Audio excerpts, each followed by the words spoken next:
Today we want to talk about a topic that we changed a little bit, as you can see, from what we announced some weeks ago. Want to talk about sustainability, justice and spirituality, or spirituality, justice and sustainability, because we believe that these three parts belong together. And we want to talk about in the context of summer school, that's Mission EineWelt. What Mission EineWelt is and what summer school you will hear about later. In a world battling climate change and its results, spiritual values are seen by some as a kind of the secret force. And I think we do that together here. And as a secret force, we need to push us toward real change. And we heard many papers about that already. And we want to do it with the example of the Summer School 2024 and want to show how this can happen. Members of churches around the world explored the role they can play in engaging with climate justice and putting it into educational practice. So this is the setup and how we did it. More about this will Christian tell you.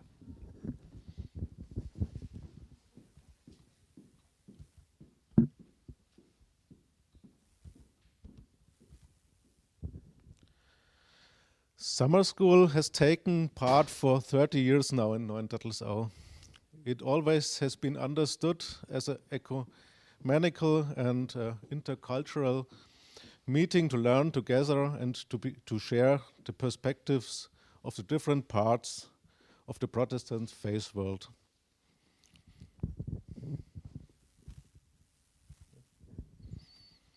As you can see, there is a focus on the global south. Usually one or two church members are invited per church. Already from the beginning, there have been efforts made to increase the number of female participants and those who are younger. The topic of this year's summer school was climate justice. That happened for the first time and was somewhat unique when you see the topics of other years that often focus on Lutheran identity, but also interreligious dialogue or peace building. The mission was to explore climate justice and how churches could take action. This wasn't planned to be about science, policy, or economics. It was about the very core of what it means to be human and to care for the creation. This is where the topic of spirituality sets in.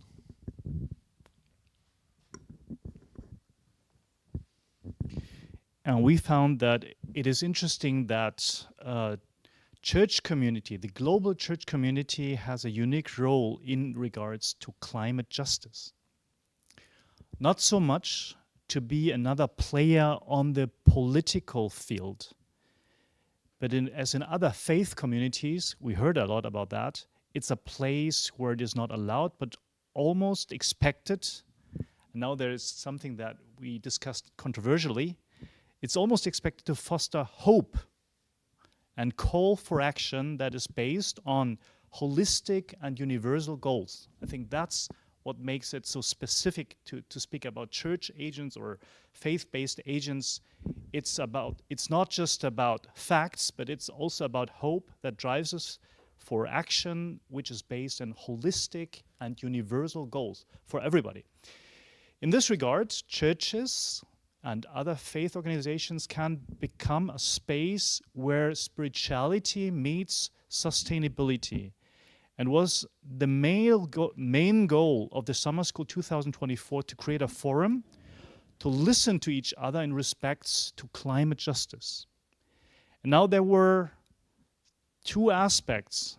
We want to learn about innovative approaches in teaching climate justice in educational settings, and we also wanted to motivate each other to contribute to global change, starting from one's personal and regional context. Our theme was clear as stated in the ecumenical process: justice, peace, and integrity of creation. Everybody who is acquainted with the ecumenical process in the churches knows that these are the three topics. These were also guiding and energizing the movement for climate justice. That's so the background of how we understand climate justice. Now there were three aspects of justice that came along with it, as are discussed in many contexts.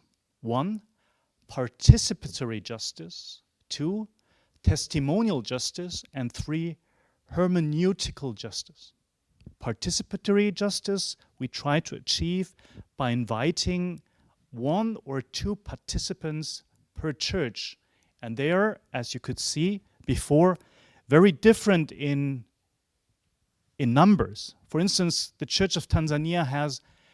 Lutheran Church of Tanzania has 8 million followers, whereas the Church of Kenya has 100th of it. And still we wanted to say we want to integrate them all, and was quite difficult to achieve that participatory justice because we have a limited number of participants, of course. Then secondly, there is testimonial justice, which we found interesting because into this comes the role of language. We found that in Latin America, many members that wanted to join are not able to communicate in English. So we had to tweak our program a little bit. So it is possible that also Spanish-speaking and Portuguese-speaking people can give testimony, which is quite interesting to talk about. So we had to switch from English as the main language to 2.5 languages. So that's English, Spanish, and a little bit Portuguese sometimes. And then there was the question of hermeneutical justice, which we found was the most crucial one.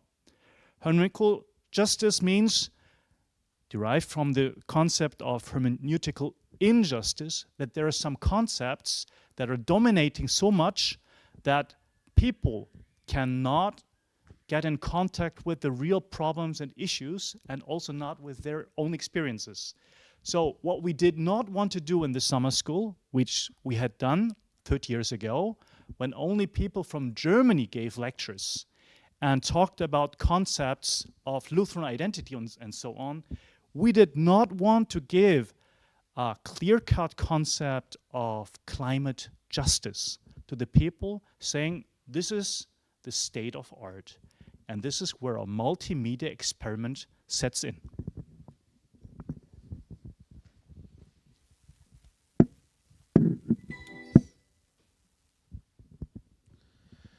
Instead of giving lengthy lectures on any topic, we motivated participants to use collaborative methods to create a video on the topic of climate justice. The outcome was very open, but we gave some technical and procedural guidelines. We will show you now 3 video snippets from which showing something important in our view. We want to discuss videos with you later. One group designed a simulation showing the damage caused by throwing garbage into rivers, metaphorical illustrating the damage we do to this creation.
Of course, they had also fun producing the video.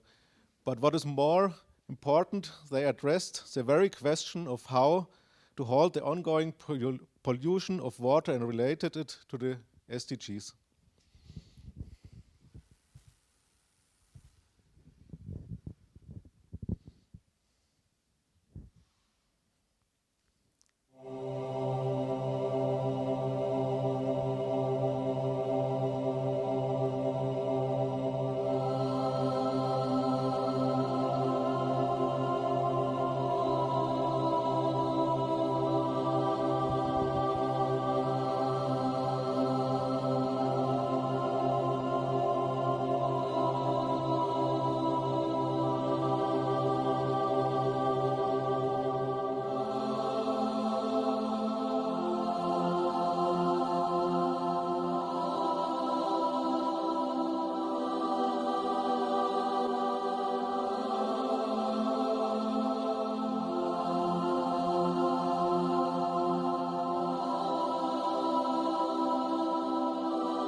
Some aspects of the climate inequality were shown unintentionally when displaying the efforts of their own country to cope with the challenges of climate change. You can see this in the next video.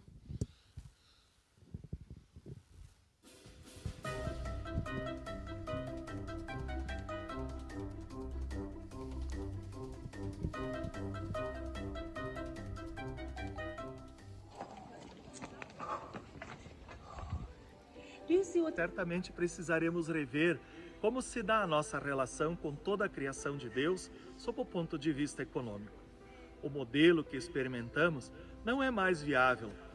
In access to knowledge and technology, we can deal this type of inequality by our willingness to learn from those countries that have successfully handled certain consequences of climate change. For example, Singapore is taking a page from the Netherlands, a third of which is below sea level, on how to protect its coastline against rising sea level. Singapore is constantly exploring innovative and sustainable solutions to create space for growth. Acting as an agent for the government, HDB will be reclaiming land by creating Singapore's first polder. This innovative method of land reclamation will substantially reduce Singapore's reliance on sand. It will be implemented at the northwestern end of Pulau Tekong. Safety standard of 1 in 100,000 years against wave overtopping. To conserve the biodiversity at Pulau Unam, the polder dike is aligned to avoid the island. A water channel is also created to support the growth of the mangroves. In the design and planning process for the polder development, HDB has worked with Dutch experts and consulted many local agencies to ensure the polder development is safe and viable. When completed, this innovative development will add about 810 hectares of land to Singapore, increasing Singapore's size by approximately 1%. In turn, Singapore is sharing its expertise in water management. Each year, the Singapore International Water Yeah, we find it very interesting. Singapore is talking about, let's come the Dutch experts and wide our land, and people from Papua New Guinea talked about we are losing the coastline and the water is rising. So this is very interesting and shows the climate injustice. Yes, what's the role of spirituality here? We believe that stepping back from lecturing about climate change and climate justice was a helpful experience in what we call hermeneutical modesty. Most participants felt that they have been able both to listen to others' experiences as well as make a contribution with their own perspective that was then merged into a video. However, some participants also asked if it hadn't been more efficient to start from a more substantial definition of climate change. So one of the parts of discussion we have here. And one thing must be mentioned too. Spiritual practices like prayer and singing brought something unique and powerful to our discussions. Not so much in the sense that they changed the topic, but they gave us hope, confidence, and solidarity. They reminded us that we weren't just tackling scientific or policy problems. We were addressing, and again a word we were discussing controversially, we were addressing the moral responsibility to care for God's creation. In this way, spirituality wasn't just something extra, it was the full driving our passion for justice. So, what do we say why spirituality is so essential in the fight? I remember that at the beginning of our journey, we went to the Luther Garden in Wittenberg, and Inken Wöhlbrand introduced us into 500 years of Reformation and 500 trees in Lutherstadt Wittenberg, where he talked about that the trees were communicating with each other. And they had not only their roots grounded in the same soil, but also branches today that touch each other. And we created a ritual, which we don't have a photo of because it was very intimate. We stood next to each other, touching the feet of our neighbors with our own feet, and also laying our arms around each other, resembling the trees of the Luther Garden. At this moment, I believe there was some very deep connectedness. At this moment, we were, to some extent, the trees we had been looking at. Climate change can feel overwhelming, and climate justice a goal that can never be achieved. We are bombarded with dire predictions and grim statistics, rising sea levels, melting glaciers, and vanishing species. It's easy to feel powerless, but spirituality, as we found out in our experiment, offers something unique. It connects us to a higher purpose and to one another. Thank you for attention.